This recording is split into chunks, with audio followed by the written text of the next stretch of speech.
The silent discovery DR.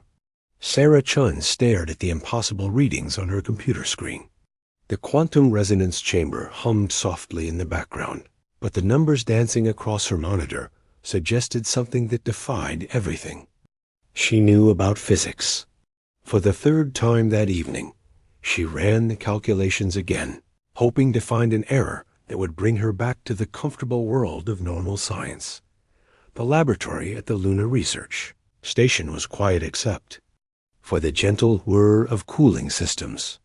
Sarah had been working alone for weeks on her quantum field manipulation project, trying to find a way to make space travel more efficient. What she had discovered instead was something that would change humanity's place in the universe forever. Dark matter around the test chamber wasn't just responding to her quantum field generators. It was bending, twisting, and creating pockets of space that seemed to exist outside normal reality. When she placed objects inside these pockets, they became completely invisible to every sensor she had available. Not just hard to detect, but completely absent from normal spacetime. Sarah's hands trembled as she activated the recording system. If she was right about what she was seeing, this discovery would revolutionize everything humans understood about the cosmos. But if she was wrong, her career as a physicist would be over before it really began. The test chamber contained a simple metal cube about the size of a coffee mug. Sarah had been using it to test her quantum field theories for months. But tonight, when she activated the dark matter manipulation field, the cube didn't just disappear from view. It vanished from reality itself, existing in a space between dimensions that her instruments couldn't measure. Dr. Michael Torres, the station's chief scientist, found Sarah in the laboratory 3 hours later. She was still staring at the empty test chamber, her coffee cold and forgotten on the desk beside her. The readings on her computer showed impossible energy signatures that seemed to violate several fundamental laws of physics. "Sarah, you missed the staff meeting," Michael said, walking over to look at her work. "What are you working on that's so important?" When he saw the readings on her screen, his expression changed from mild concern to complete amazement. The energy patterns were unlike anything he had ever seen in 20 years of advanced research. Sarah looked up at him with eyes that seemed to contain entire galaxies. "Michael, I think I've found a way to make objects exist in dark matter space. Not just invisible, but completely removed from normal reality. They can't be detected, touched, or affected by anything in our dimension." She paused, letting the implications sink in, including weapons. The next few hours passed in a blur of tests, calculations, and increasingly excited discussions. Michael called in Dr. James Park, the station's quantum mechanics expert, and Dr. Lisa Rodriguez, their materials science specialist. Together, the 4 scientists worked through the night, testing Sarah's discovery and confirming what seemed impossible. By morning, they had successfully moved objects in and out of dark matter space dozens of times. The process was controllable, predictable, and completely revolutionary. Objects placed in dark matter space couldn't be detected by any sensors, but they could be brought back to normal space at will. The implications for space travel, defense, and exploration were staggering. Dr. Park was the first to mention the obvious application. "Sarah, do you realize what this means for spacecraft? A ship that exists in dark matter space would be completely invisible and invulnerable to conventional weapons. It could travel anywhere in the galaxy without being detected." The excitement in the laboratory was electric, but Sarah felt a growing sense of responsibility. This technology was more powerful than nuclear weapons, more revolutionary and faster than light. Travel. In the wrong hands, it could destabilize the entire galaxy. But in the right hands, it could give humanity the tools to explore the cosmos safely. 3 days later, Admiral Rebecca Stone arrived at Lunar Research Station with a small team of engineers and military advisors. The Admiral was known throughout the Earth Space Defense Command for her practical approach to new technologies and her ability to see the bigger picture. When she saw Sarah's demonstration of dark matter manipulation, her expression remained calm, but her eyes revealed the strategic mind working behind them. "Dr. Chun," Admiral Stone said, after watching the metal cube disappear and reappear several times, "how long would it take to build a prototype spacecraft using this technology?" The question hung in the air like a challenge, full of possibilities and dangers. Sarah considered the question carefully. Building a spacecraft that could exist in dark matter space would require solving dozens of engineering problems that had never been attempted before. But the basic principles were sound, and with the right resources, it could be done. With a dedicated team and unlimited funding, maybe 6 months for a small prototype, a year for something that could carry a crew safely. The Admiral nodded slowly. "Dr. Chun, I'm going to make you an offer that will change your life. Earth Defense Command wants to fund a secret project to develop this technology. You'll have access to our best engineers, unlimited resources, and complete security clearance. But this project will be classified at the highest levels. Only a few people on Earth will know it exists." Sarah looked around the laboratory where she had made her discovery. The quiet research station had been her home for 3 years, a place where she could pursue pure science without worrying about politics or military applications. But she also understood that her discovery was too important to keep hidden. Humanity was not alone in the galaxy, and they needed every advantage they could get. "Admiral, I have one condition," Sarah said, her voice steady despite the magnitude of the moment. "This technology must be used for exploration and defense, not for aggression. If we're going to build invisible ships, we need to use them responsibly." "Admiral." Stone smiled for the first time since arriving at the station. "Dr. Chun, I think you and I are going to work very well together. Welcome to Project Whisper." 6 months later, the prototype spacecraft Whisper hung in the darkness of space near the asteroid belt. The ship was small, designed for a crew of just 4 people, but it represented the most advanced technology humanity had ever created. Its hull was embedded with dark matter field generators that could phase the entire vessel in and out of normal space. Captain David Keem floated in the ship's command center, watching the Earth grow smaller through the viewport. This was the Whisper's first real test flight, and everyone aboard understood the historic significance of the moment. If the dark matter drive worked as designed, humanity would have taken its first step toward becoming a true spacefaring civilization. "Dr. Chun, all systems are green," reported Lieutenant Commander Maria Santos from the engineering station. "Dark matter field generators are stable and ready for activation." Her voice carried the excitement of someone who knew they were about to make history. Sarah floated beside the captain, her hands moving across the control interface she had designed. The dark matter manipulation system was her creation, but seeing it installed in an actual spacecraft still filled her with wonder. "Captain, we're ready to begin the test sequence." "On your command." Captain Kim took a deep breath and looked at his small crew. They were about to become the first humans to travel through dark matter space, entering a realm that existed between dimensions. If something went wrong, they might disappear forever, lost in a space that normal physics couldn't. "Describe, Dr. Chun, activate the dark matter field. Let's see what humanity can do."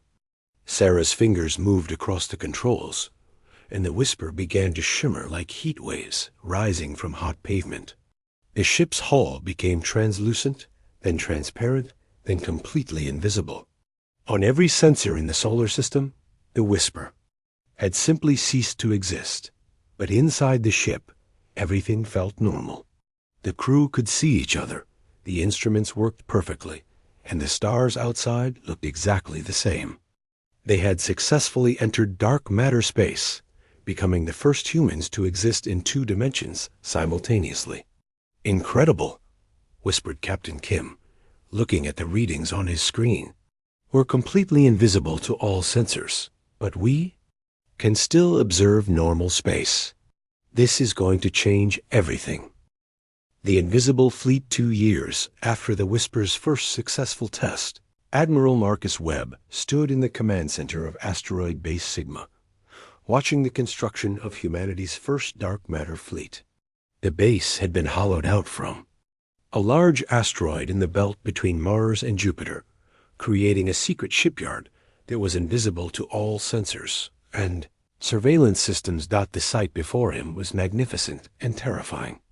12 sleek vessels hung in the zero-gravity construction bay, each one larger and more sophisticated than the original Whisper prototype. These were humanity's first true dark matter warships, capable of carrying crews of 50 and equipped with the most advanced technology Earth could produce. "Admiral, the HMS Phantom is ready for its final systems check," reported Captain Elena Vasquez, the base's construction coordinator. Elena had been with the project since its early days, overseeing the development of the construction techniques needed to build ships that could exist in multiple dimensions. Marcus nodded, his eyes fixed on the lead ship of the new fleet. The Phantom was beautiful in its lethal simplicity, with smooth curves that seemed to flow like liquid metal. Its hull was embedded with thousands of dark matter field generators, creating a ship that could phase in and out of normal space. At will. Dr. Sarah Chun had been promoted to Chief Scientific Officer for the entire project, and her team had solved engineering challenges that had seemed impossible just months before. The new ships could remain in dark matter space indefinitely, their crews living and working in a realm that existed outside normal physics. "Dr. Chun, what's the status of the stealth systems?" Marcus asked, turning to the scientist who had made it all possible. Sarah looked tired but satisfied, the expression of someone who had pushed the boundaries of human knowledge and succeeded. "All ships are fully operational, Admiral. The dark matter field generators are stable, and we've solved the navigation problems that plagued the early prototypes. These ships can travel anywhere in the galaxy without being detected by any known sensor technology." The implications of the Invisible Fleet were staggering. Humanity now possessed the ability to explore the galaxy without fear of detection, to observe alien civilizations without being observed in return. But Marcus understood that this power came with enormous responsibility. 3 weeks later, the HMS Phantom and its sister ship HMS Mirage were conducting their first deep space mission near the edge of human-explored space. Captain Elena Vasquez commanded the Phantom, while Commander Thomas Riley led the Mirage. Their mission was simple: observe and report on any alien activity they encountered. The two ships traveled in dark matter space, completely invisible to conventional sensors. They could observe normal space through their quantum viewing systems, but nothing in normal space could detect them. It was the perfect reconnaissance configuration, allowing humanity to gather intelligence without revealing their presence. "Captain, I'm picking up energy signatures ahead," reported Lieutenant Jennifer Walsh from the Phantom's sensor station. "It looks like artificial structures, possibly alien in origin." Her voice carried the excitement of someone making first contact with non-human intelligence. Elena studied the readings on her screen.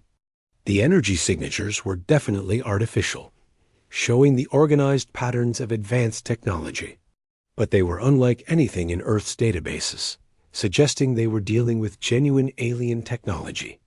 "Commander Riley, are you seeing this?" Elena asked over the communication system that connected the two ships. "Confirmed, Captain. We're looking at what appears to be a monitoring station of some kind. The design is completely alien, but the energy output suggests it's actively scanning this region of space." The alien monitoring station was elegant in its strangeness, a crystalline structure that seemed to grow from a small asteroid. Its surface pulsed with soft blue light, and arrays of sensors extended in all directions, like the arms of a metallic. Octopus. Elena made a decision that would change galactic history. All crew, prepare for extended observation. We're going to study this station and see what we can learn about its builders. For 6 hours, the 2 human ships observed the alien station from dark matter space. They recorded its energy patterns, analyzed its construction materials, and monitored its communications. The station was clearly part of a larger network, sending regular reports to somewhere deeper in space. Dr. Lisa Park, the phantom xenobiology specialist, was the first to make the crucial discovery. Captain, I've been analyzing the station's communication patterns. It's not just a monitoring station. It's a border warning system. This station is designed to detect and report any ships entering this region of space. The implications hit Elena like a physical blow. If this was a border warning system, then humanity had unknowingly entered alien territory. The station was probably reporting the presence of the monitoring ships to some alien authority. But since the human ships were invisible in dark matter space, the station couldn't detect them. Dr. Park, does the station show any signs of detecting our presence? Elena asked, hoping for good news. No, Captain. As far as the station is concerned, this region of space is completely empty. Our dark matter stealth is working perfectly. Commander Riley's voice came through the communication system with a mixture of excitement and concern. Captain Vasquez, we need to report this discovery to Admiral Webb immediately. We found proof that humanity is not alone in the galaxy. Elena nodded, understanding the magnitude of what they had discovered. Agreed, Commander. But first, we need to gather as much information as possible. This might be our only chance to study alien technology without them knowing we're here. The 2 ships continued their observation for another 12 hours, recording everything they could about the alien station. They discovered that it was one of dozens of similar stations forming a perimeter around a region of space that contained several star systems. The stations were clearly designed to monitor and protect something important. Asterisk. During their observation, Elena and her crew witnessed something that changed everything. A fleet of alien ships approached the monitoring station, their design unlike anything in human imagination. The ships were organic in appearance, looking more like living creatures than mechanical vessels. They moved with fluid grace, their hulls pulsing with the same blue light as the monitoring station. My God, whispered Lieutenant Walsh, staring at the alien ships on her screen. They're beautiful. The alien fleet consisted of 7 ships, each one unique in design, but clearly part of the same technological family. They communicated with the monitoring station through bursts of colored light, a language that seemed to be based on visual patterns rather than sound. Dr. Park worked frantically to analyze the alien communication system. Captain, I think I'm beginning to understand their language.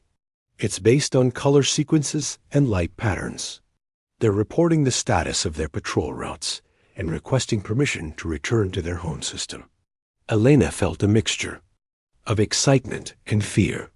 They were witnessing the activities of an alien civilization, observing their technology and behavior without being detected. But they were also spying on beings who might be peaceful neighbors or potential threats. Alien fleet departed after an hour, their ships disappearing into hyperspace with a flash of rainbow light. The monitoring station returned to its quiet observation duties, unaware that it had been watched by invisible human vessels. Commander Riley, we need to follow one of those ships, Elena decided. If we can locate their home system, we'll have made the most important discovery in human history. The HM's Mirage detached from the observation position and began following the trail left by the alien fleet. The dark matter stealth system allowed them to track the aliens without being detected, following the energy signatures left by their hyperspace jumps. Meanwhile, Elena and the Phantom continued observing the monitoring station, gathering data about alien technology and communication systems. They discovered that the station was part of a vast network spanning multiple star systems, all controlled by a civilization that called itself the Zephyrian Empire. 8 hours later, Commander Rayleigh's voice came through the communication system with news that would shake the foundations of human understanding. "Captain Vasquez, you need to see this. We've found their home system, and it's incredible." The images transmitted from the Mirage showed a star system with 12 inhabited planets, each one covered with crystalline cities that sparkled like jewels. Massive space stations orbited the planets, connected by streams of ships that moved like schools of fish through the void. "Captain, there are millions of them," Commander Riley reported, his voice filled with awe. "This is a civilization that spans multiple worlds, with technology that's centuries ahead of anything we've ever imagined." Alina stared at the images, understanding that humanity had just discovered they were not alone in the galaxy. But they had also discovered that they were probably not the most advanced species in the cosmos. The Zephyrian Empire represented a level of civilization that humans could only dream of achieving. "Commander, continue observation but maintain maximum stealth. We need to learn everything we can about these beings before we make any decisions about contact."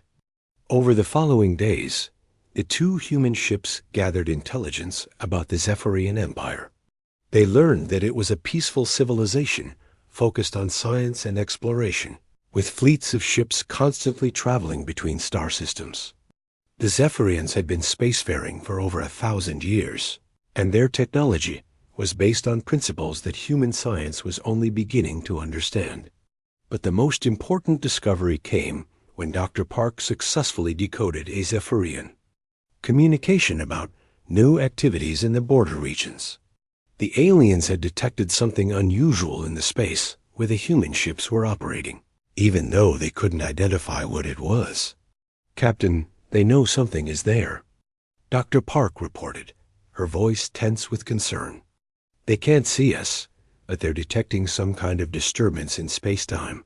They're sending investigation fleets to search for whatever is causing the anomaly." Elena realized that humanity's presence in dark matter space was creating ripples that the aliens could detect, even if they couldn't identify the source. The invisible fleet was not as invisible as they had hoped. "All ships, prepare for immediate departure. We need to return to base and report our findings to Admiral Webb." As the HM's Phantom and HM's Mirage began their journey back to human space, Elena understood that everything had changed.